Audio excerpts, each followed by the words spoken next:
Remember the date. Today is the Thursday, the 24th of February, 2022. Earlier this morning, we all received the news that we did not want to hear, and that is that the Russian forces have invaded the Ukraine.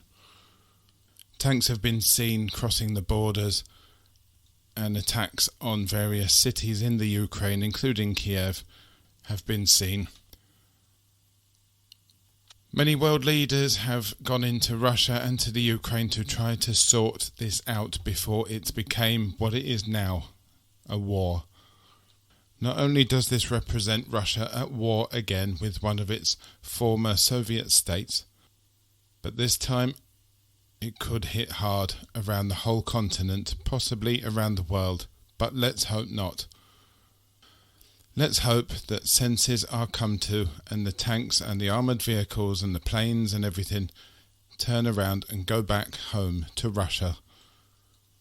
And let's hope that happens very soon before there is any more bloodshed on the streets of the Ukraine, a peaceful country. Let's hope that this can be resolved as soon as possible. I fully understand that many people may be affected by the events of the news in the last few weeks and especially this morning. Therefore, I would like to say that if you do need help, do seek it out. My friend Chris Cumberbatch is a motivational speaker and a mental health campaigner. He has been through PTSD himself.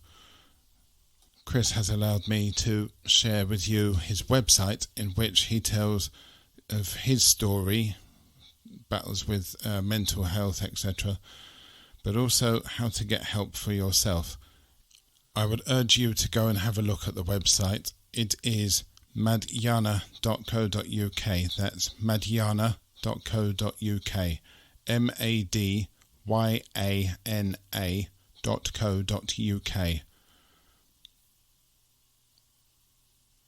Hello ladies and gentlemen, my name is Andy and this is UFOs and other paranormal stuff.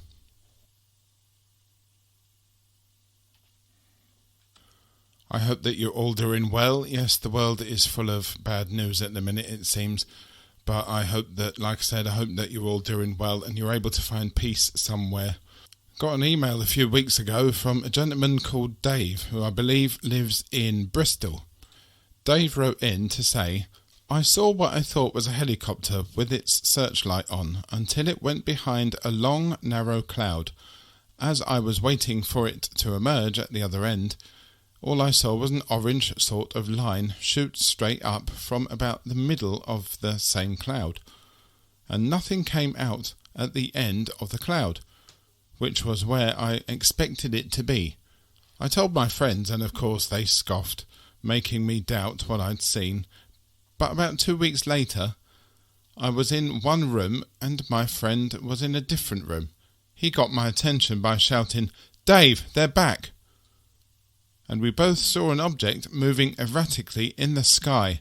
It was so low, we thought it would hit the high-rise flats nearby. It was then that we spotted the police chopper hovering, just watching this thing, and then the object shot off like a rocket.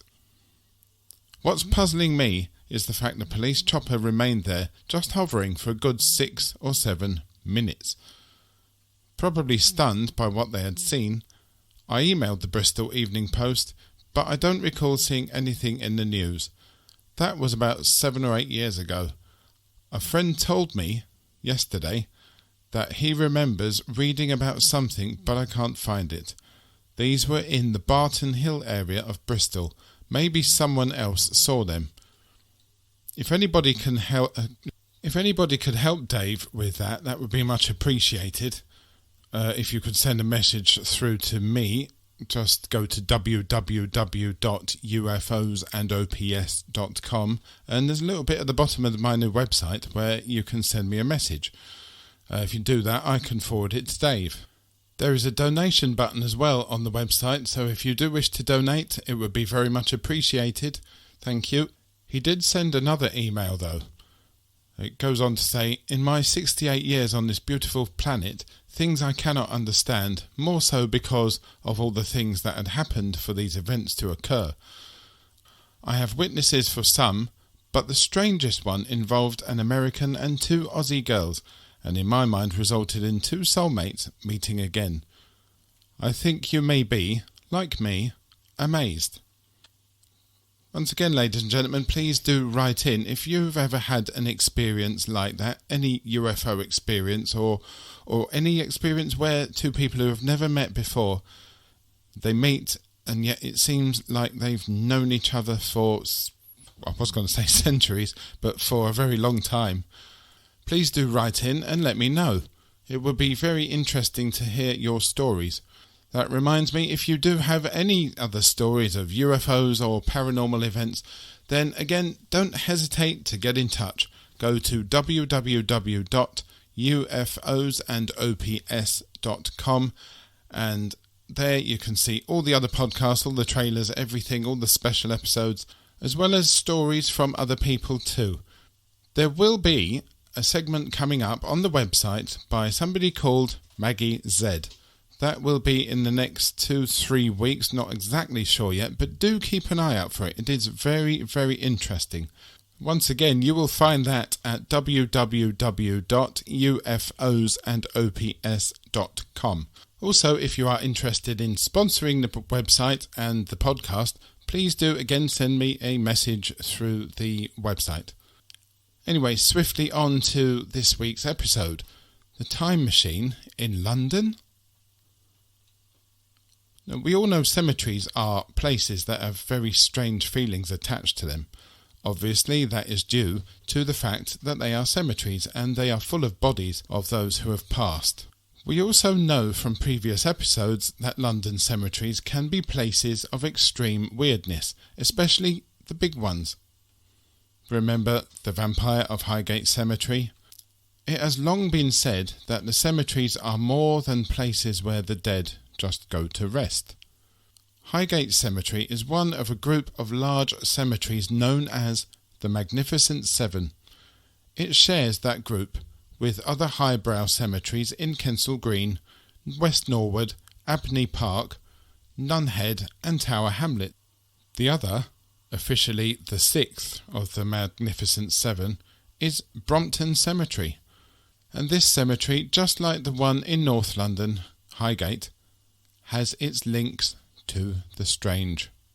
If you are ever in the city of London, you can jump on the London Underground's District Line to Earl's Court, where upon leaving the Grand Station at the main exit, you will see a London police call box.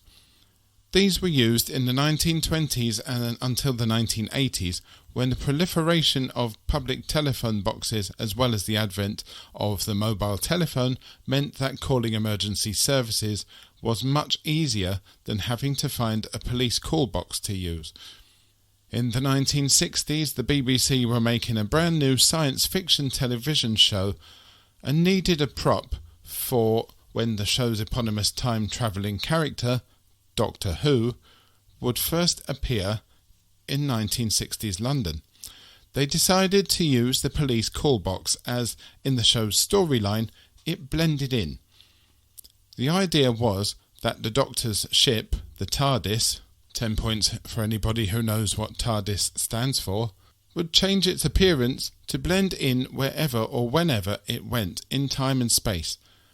But its chameleon circuit malfunctioned when it landed in London in the 1960s, and so it was stuck in the shape of a police call box forever and before. Basically, what that really meant was that BBC budget cuts meant that they couldn't afford to get other large props to use in its place whenever it landed on a different planet at a different time. Turning right, then right again onto a back street, you will soon find the large gatehouse for Westminster Cemetery. But this is no longer called Westminster Cemetery, it is in fact Brompton Cemetery. Brompton Cemetery is even easier to get to if you don't want to see the TARDIS. It has a station right next to it called West Brompton and is connected to the London Underground, the London Overground, and the suburban train network operated by Southern. The cemetery was built in 1839 and is owned by the Crown. According to Wikipedia, it has 35,000 marked graves and over 205,000 are buried there. Among them you will find Tomasz Arszewski, a former Prime Minister of Poland in exile, famous chess player Thomas Wilson Barnes, Henry James Byron, Samuel Cunard, founder of the famous shipping line, Nellie Farron, stage actress, Emmeline Pankhurst, the suffragette, Hannah Courtoy, a London socialite who inherited a huge fortune from John Courtoy, and Joseph Bonamy, the younger, English sculptor, artist and Egyptologist. It is the latter two that are of interest. Just a short walk into the cemetery, which is open most days during light hours, you will see a huge, slightly odd-looking building. Apparently it is the tomb built by Bonamy and a mysterious Alfred Warner for Hannah Courtoy, but it is said to also be a time machine. It is said that this mausoleum is a time machine built using ancient Egyptian knowledge. Standing at a rather large 20-foot tall, this imposing mausoleum was built from granite and has a pyramid-shaped roof and very heavy bronze door. It is lined by Egyptian designs and also features hieroglyphics that add to the structure's mystery. It was built in the 1850s to house the bodies of Hannah Courtoy and two of her three daughters. None of Hannah's daughters married for fear of losing their massive wealth to untrustworthy men, by the way. During her lifetime, Hannah Courtoy amassed a huge fortune and is said to have been the mistress of kings and politicians as well as other rich and powerful men. No one knows the fathers of her two daughters. No one knows how the daughters died either, even though they passed just after their mother died. It was thought in the early Victorian years that ancient Egyptians had found the secret to time travel. Those Victorians were absolutely fascinated with the subject of time travel. It is also known that Joseph Bonamy visited the pyramids in Egypt many times with his father Joseph Bonamy the Elder. Might he have discovered the secret to time travel anywhen whilst there? Maybe the infamous hieroglyphics found in the temple of Seti, yes, of all names, Seti, at Abydos, that show what many think are various flying objects, including one that looks very, very much like a helicopter, are real, and were carved by ancient Egyptians who had been able to pop into the future and have a look around. Maybe.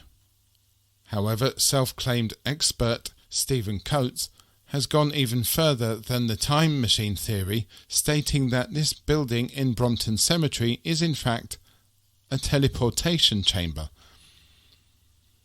In order to try to interpret the bizarre urban legend that surrounds this mausoleum, it may help to understand the complex and secretive life of Hannah Courtoy herself.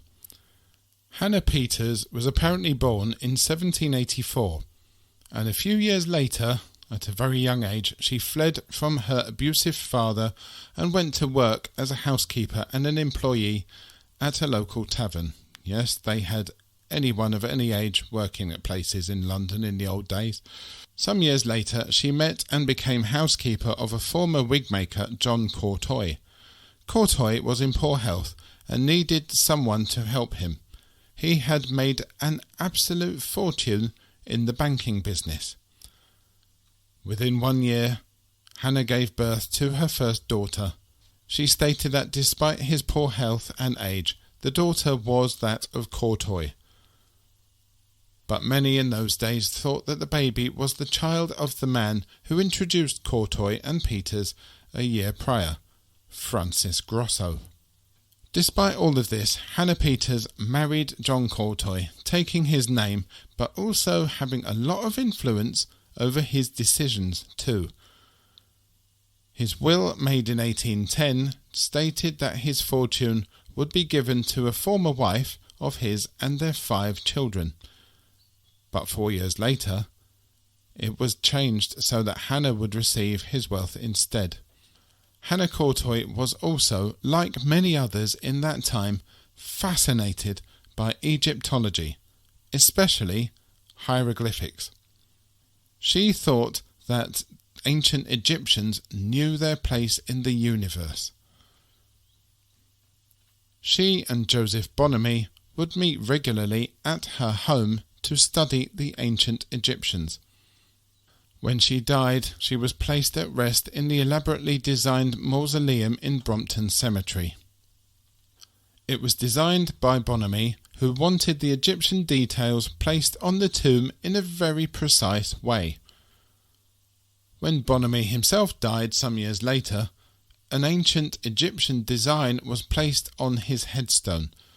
It is not known whether this is coincidence or not, but the hieroglyph placed on the headstone was of Anubis, the ancient Egyptian god who had the body of a man and the head of a dog, and weirdly it was facing in the exact direction of Hannah Courtoy's tomb. The engraving shows Anubis lying on a tomb that looks remarkably similar to the one that Hannah Courtoy's body lay in. A writer by the name of Howard Webster became intrigued by the tomb and so began to do some research on its origin. The more he researched it, the more he believed that it was in fact a time machine built by the maverick genius of the Victorian age, Samuel Warner. Samuel Warner was an interesting person indeed. He built the mausoleum, of course, but soon after the tomb was built, he died in very obscure circumstances, early in December 1853. He too was buried at Brompton Cemetery. Nothing exists to tell us of Warner's cause of death. He was supposedly buried, though, very, very soon after he died. In the years before building the huge tomb, Warner made several claims to the Royal Navy that he had invented invisible weapons. He wanted to demonstrate them to the admirals. Warner stated to the Navy that he had gone along with his father, William Warner, on the Nautilus near the end of the Napoleonic Wars and used his inventions to destroy 2 enemy ships. There was no evidence for this, and the account was full of anachronisms. So Warner demonstrated one of his weapons on a lake in Essex. Witnesses, including the Prime Minister at the time, Sir Robert Peel, watched as a boat seemingly just blew up. 3 years later, Warner performed another demonstration, this time in the English Channel. Witnesses watched from Brighton Beach as a ship being towed at sea detonated at the exact moment the signal was given on land. However, they left feeling a little bit let down and unresolved with the value of what they had just seen. Warner found that no one was really interested in his weapons, and claims were made that the ship was rigged to blow up. Saying that, the matter of Samuel Warner's invisible inventions was brought up again in 1852 in the House of Lords. A committee was appointed to inquire into them more, but 1 week later the former Prime Minister and current Commander-in-Chief of the British Army, the Duke of Wellington, intervened.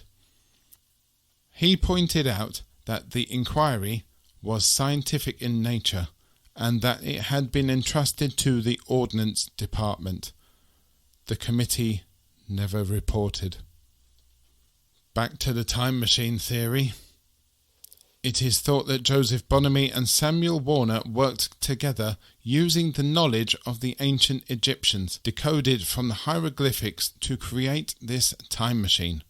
It is said that Warner was killed because someone wanted the secret to time travel to remain secret. Could it have been the Daleks?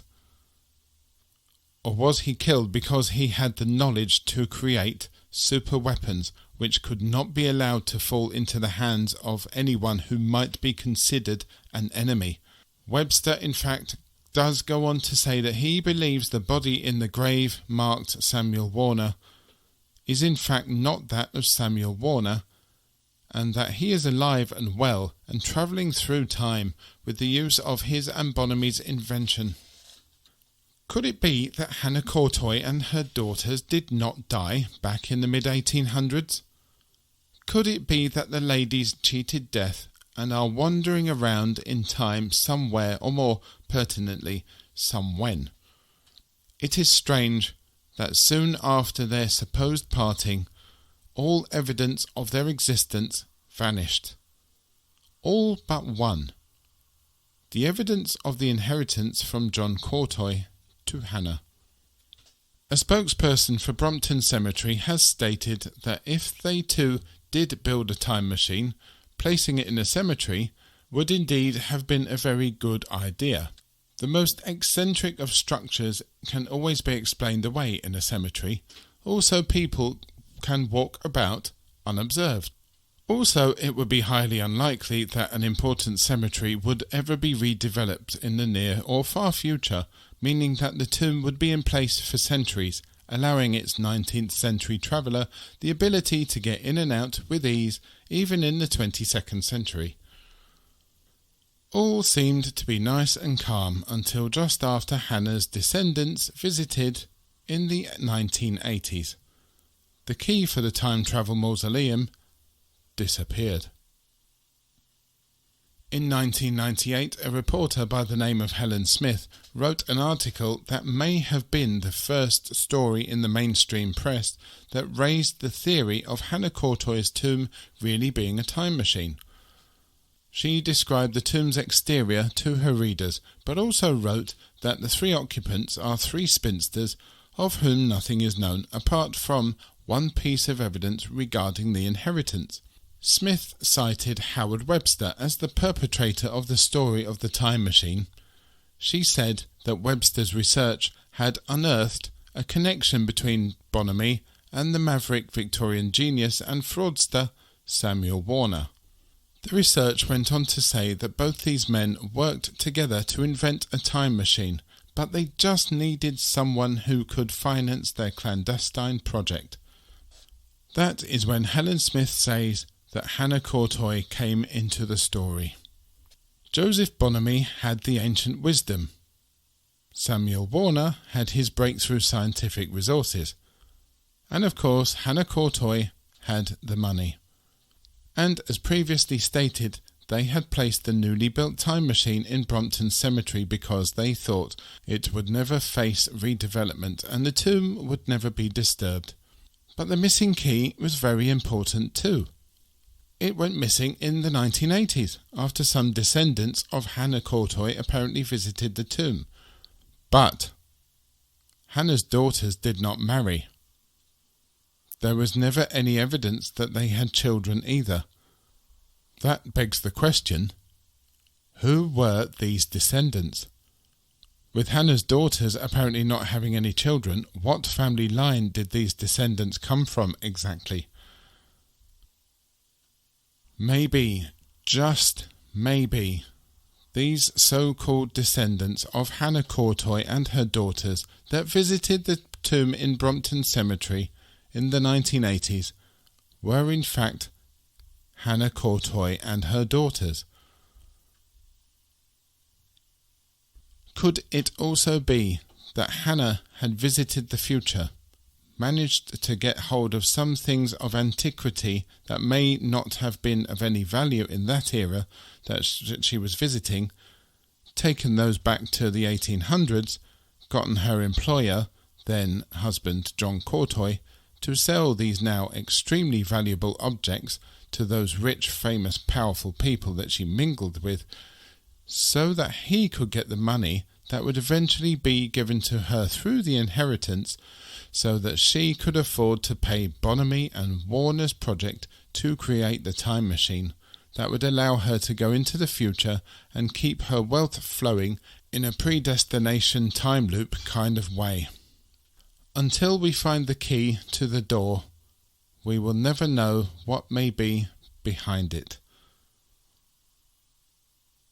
Anyway, ladies and gentlemen, that is it from me this week. I hope you've enjoyed this episode as much as all the other episodes. Like I've said, do keep having a look at the website ufosandops.com.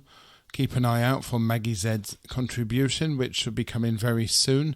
And as always, please donate, but also send your stories in. Anything, any contact you want to make, even if you just want to shoot the breeze with me. Send me a message. Check the website out, have a look at the pictures, whatever. So yes, do get in touch, but take care and stay safe and stay hopeful. I fully understand that many people may be affected by the events of the news in the last few weeks, and especially this morning. Therefore, I would like to say that if you do need help, do seek it out. My friend Chris Cumberbatch is a motivational speaker and a mental health campaigner. He has been through PTSD himself. Chris has allowed me to share with you his website, in which he tells of his story, battles with mental health, etc., but also how to get help for yourself. I would urge you to go and have a look at the website. It is madyana.co.uk. That's madyana.co.uk. madyana.co.uk. Anyway, ladies and gentlemen, that is it from me this week. I hope you've enjoyed this episode as much as all the other episodes. Like I've said, do keep having a look at the website ufosandops.com. Keep an eye out for Maggie Z's contribution, which should be coming very soon. And as always, please donate, but also send your stories in. Anything, any contact you want to make, even if you just want to shoot the breeze with me. Send me a message. Check the website out, have a look at the pictures, whatever. So yes, do get in touch, but take care and stay safe and stay hopeful.